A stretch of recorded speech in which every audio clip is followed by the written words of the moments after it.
started in Syria, and the airstrikes were everywhere on my city. The kids got really afraid, and my kids were young at this time. My kids were started to hide under stairs and under tables and to use these techniques. So I saw that they don't have any future in Syria, and I was worried about them. So I decided to leave Syria. I guess it was 2015, and the Syrian crisis was in the news a lot. And some people from the church that I go to and I had been talking about it, and we felt like we wanted to do something.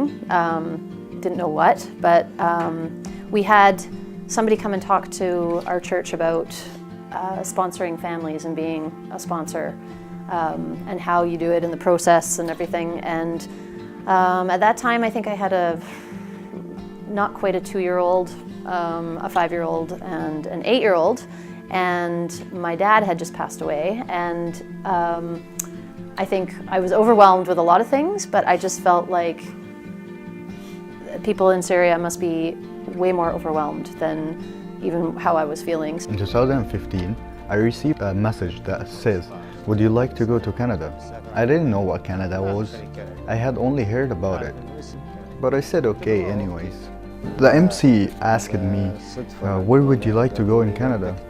I told them I really don't know anybody in Canada, so they chose for me Victoria. Of course, the situation was unknown for my family, but we were really glad to get outside Jordan.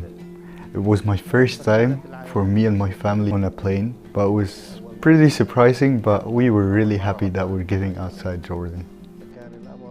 They're from the south of Syria, in Dara, just outside of Dara. They were going from Jordan to, well, they were landing in Toronto at some point. So, and it just so happened that there was like this massive snowstorm in Toronto. We arrived to Canada around 4 or 5 a.m. in the morning. By that time, we already met our sponsor family. It was, for me, it was like Christmas. It was like, you know, the biggest gift ever. It was, yeah, after communicating for so long, and we were very excited to see them and very excited that they finally arrived. Ahmed said to me, "The children are tired." I said, "Yes, let's get them into bed." Okay. We woke up in the morning. Once we woke up, we went outside, and actually there was snow, but the snow wasn't that bad for us. The weather was good. We weren't surprised. Sponsor family gladly took us around, and they showed us most of the parks, and they took us around, and we went to the museum, and we went to one of the elementary schools.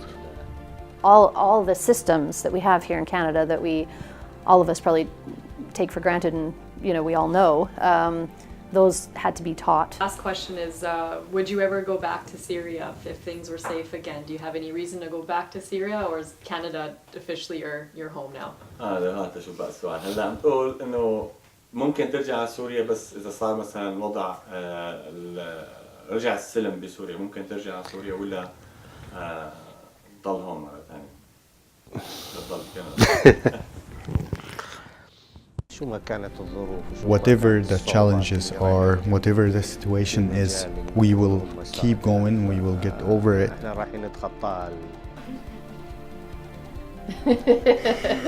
Moon is full tonight.